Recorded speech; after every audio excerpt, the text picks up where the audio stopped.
بسم اللہ الرحمن الرحیم۔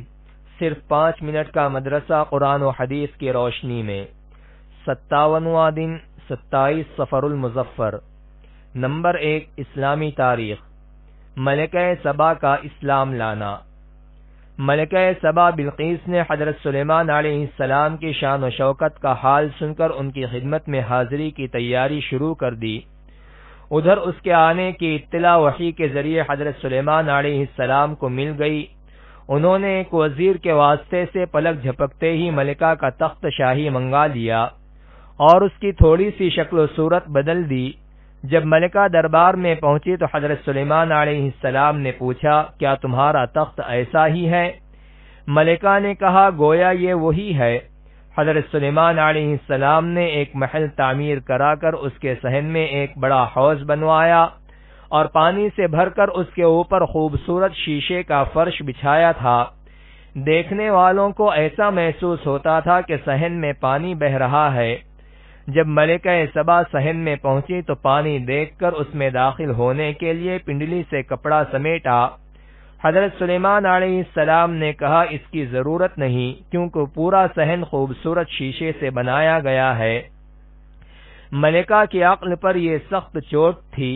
اب اس نے حقیقت حال کو سمجھا کہ یہ جو کچھ ہو رہا ہے وہ صرف ہمیں یہ یقین دلانے کے لیے کہ حضرت سلیمان علیہ السلام کو ایسی بے مثال چیزیں عطا کرنے والی ہستی ایک ہے جو پوری کائنات کا مالک ہے، پھر اپنے کفر و شرک پر شرمندہ ہوئی اور حضرت سلیمان علیہ السلام کے دست مبارک پر ایمان لے آئی۔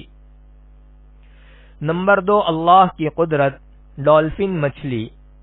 سمندر کی مچھلیاں انسان سے ڈر کر بھاگ جاتی ہیں، لیکن اللہ تعالی نے اپنی قدرت سے ڈولفن نامی ایک مچھلی ایسی بھی پیدا فرمائی جو مچھیروں اور غوطہ خوروں سے مانوس ہوتی ہے، ان کے ساتھ دوستانہ تعلق رکھتی ہے، شارک جیسی خطرناک مچھلی سے حفاظت کرتی ہے، چھوٹی مچھلیوں کو مچھیروں کے جال کی طرف دوڑا کر شکار کراتی ہے، پانی میں تربیت کرنے والوں کے ساتھ گیند کھیلتی ہے اور آدمی کے اشارے پر طرح طرح کے کرتب کرتی ہے۔ آخر ڈولفن کے اندر انسان کی محبت کس نے ڈالی؟ یقیناً یہ اللہ ہی کی قدرت کا کمال ہے۔ نمبر 3 ایک فرض کے بارے میں۔ بے نمازی کا اسلام میں کوئی حصہ نہیں۔ رسول اللہ صلی اللہ علیہ وسلم نے فرمایا، جو شخص نماز نہیں پڑھتا ہے اس کا اسلام میں کچھ بھی حصہ نہیں، اور بغیر وضو کے نماز نہیں ہوتی۔ نمبر 4 ایک سنت کے بارے میں۔ مونچھ اور ناخن کاٹنے کا وقت۔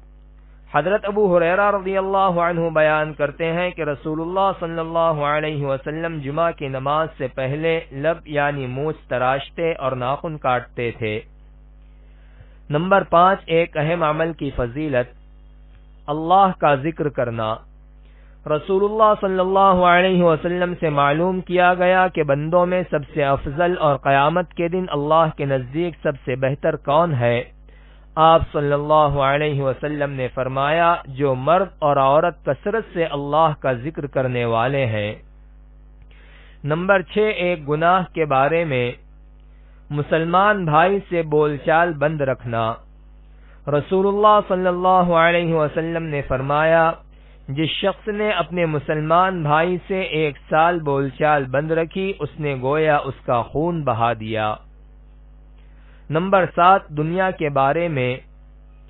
دنیا دشمنی کا سبب۔ حضرت عمر رضی اللہ عنہ فرماتے ہیں کہ میں نے حضور صلی اللہ علیہ وسلم کو فرماتے ہوئے سنا کہ جب دنیا کی دولت کسی پر کھول دی جاتی ہے تو اللہ تعالیٰ ان کے بیچ آپس میں قیامت تک دشمنی اور بغض ڈال دیتے ہیں، اور میں اس سے ڈرتا ہوں۔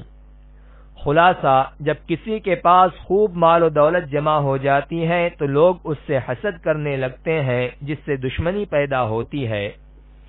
نمبر 8 آخرت کے بارے میں۔ اہل جنت کی بات چیت۔ قرآن میں اللہ تعالیٰ فرماتا ہے، جنت میں خدمت کے لیے ان کے پاس ایسے لڑکے آتے جاتے رہیں گے جو ان کی خدمت کے لیے خاص ہوں گے، اور حسن و جمال میں ایسے ہوں گے گویا وہ حفاظت سے رکھے ہوئے موتی ہیں۔ نمبر 9 طب نبوی سے علاج۔ صحت اور بیماری کا راز۔ رسول اللہ صلی اللہ علیہ وسلم نے فرمایا، معدہ بدن کا حوض ہے اور جسم کی ساری رگیں اسی معدے سے سیراب ہوتی ہیں، لہذا جب معدہ صحیح ہوتا ہے تو رگیں پورے جسم میں صحت کو منتقل کرتی ہیں، اور جب معدہ خراب ہوتا ہے تو رگیں بیماری کو منتقل کرتی ہیں۔ نمبر 10، قرآن کی نصیحت۔ قرآن میں اللہ تعالیٰ فرماتا ہے، جب تم لوگوں کے درمیان فیصلہ کرنے لگو تو عدل و انصاف کے ساتھ فیصلہ کیا کرو، بے شک اللہ تعالیٰ جس بات کی تم کو نصیحت کرتا ہے، یقین جانو بہت ہی اچھی ہے۔